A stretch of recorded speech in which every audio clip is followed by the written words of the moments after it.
அனைத்து உரிமை குரல் நண்பர்களுக்கும் வணக்கம். ஆட்டோ ஓட்டுநர்கள் மத்தியில் சீமானுக்கு அதிகரிக்கும் ஆதரவு 26 தேர்தலில் கை கொடுக்குமா? இந்த தகவல் குறித்து அந்த வீடியோவில் முழுமையாக பார்க்க போகிறோம். வாங்க பார்க்கலாம்.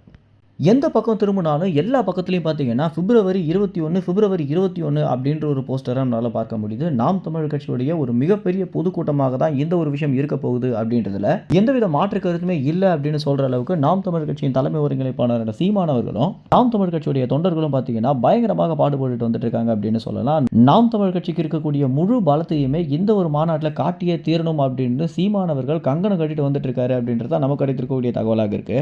இது வரைக்கும் எப்போதும் இல்லாத அளவுக்கு சீமான் அவர்கள் பார்த்தீங்கன்னா இந்த ஒரு பொதுக்கூட்டத்திற்கு மும்முரம் காட்டிட்டு வந்துட்டு இருக்காரு அப்படின்றது தெரிய வந்திருக்கு. இதற்கு முதல் முக்கிய காரணமே நாம் தமிழ் கட்சி அப்படின்றது தாவேகாவை விட எந்த வகையிலும் குறைஞ்சது இல்லை அப்படின்னு காட்டக்கூடிய ஒரு தேர்தலாகவும் இந்த ஒரு மாநாட்டிலேயே தேர்தலில் எந்த அளவுக்கு வாக்கு கிடைக்க போகுது அப்படின்ற ஒரு விஷயத்தை நம்மளால் கண்டுபிடிச்ச முடியும் அப்படின்ற காரணத்தினாலையும் சீமான் அவர்கள் பார்த்தீங்கன்னா இந்த ஒரு பொதுக்கூட்டத்தை எதிர்பார்க்காத வகையில் அமைக்கணும் அப்படின்னு ஏகப்பட்ட வேலைகளை பண்ணிட்டு வந்துட்டு இருக்காரு. உதாரணத்திற்கு திருச்சியில் நடக்க போற இந்த மக்களின் மாநாடுக்கு பார்த்தீங்கன்னா கிட்டத்தட்ட 10 லட்சம் மக்கள் வந்தே தீரணும் அப்படின்னும் நாம் தமிழர் கட்சியுடைய நிர்வாகிகள் நிச்சயமாக ஒரு குடும்பத்திற்கு 25 பேருக்கு மேல கூட்டிட்டு வந்தே தீரணும் அப்படின்னு சீமான் அவர்கள் பார்த்தீங்கன்னா அவங்களிடம் சொல்லியிருக்காரு.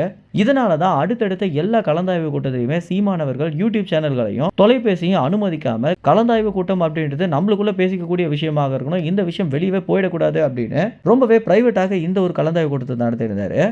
இப்படி பரபரப்பாக போயிட்டு இருக்க சூழலில் தமிழ்நாட்டில் இருக்கக்கூடிய பெரும்பாலான ஆட்டோ ஓட்டுநர்கள் பார்த்தீங்கன்னா தற்போது நாம் தமிழர் கட்சிக்கு தங்களுடைய ஆதரவு கொடுக்க ஆரம்பிச்சிருக்காங்க. இதற்கு முதல் முக்கிய காரணம் என்ன அப்படின்னா, தமிழ்நாட்டில் இருக்கக்கூடிய கூலி தொழிலாளிகள் ஒவ்வொருத்தருமே சீமானவர்கள் பாடுபடுறாரு அப்படின்ற காரணத்தினாலையும் தமிழ்நாட்டில் நடக்கக்கூடிய எல்லா போராட்டங்களிலுமே சீமானவர்கள் கலந்துக்கிறாரு அப்படின்றதுனாலையும் குறிப்பாக டிரைவர்களுக்கு ஒரு பிரச்சனை அப்படின்னா களத்தில் இறங்கி அந்த பிரச்சனைக்கு உடனடியாக தீர்வு கிடைக்கிறதுக்கு என்னென்னலாம் பண்ணணுமோ எல்லாத்தையுமே சீமானவர்கள் பண்ணுற ஒரு காரணத்தினாலேயே தமிழ்நாட்டில் இருக்கக்கூடிய ஆட்டோ ஓட்டுநர்கள் பஸ் ஓட்டுநர்கள் பார்த்தீங்கன்னா பெரும்பாலும் சீமானுக்கு தங்களுடைய ஆதரவு கொடுக்க ஆரம்பிச்சிருக்காங்க. இது நிச்சயமாக 26 தேர்தலில் ஒரு பெரிய மைலேஜை சீமானுக்கு கொடுக்கும் அப்படின்றதுல எந்தவித மாற்று கருத்துமே இல்லை அப்படின்னு தான் எல்லா கருத்து கணிப்பு தகவலும் சொல்லுது.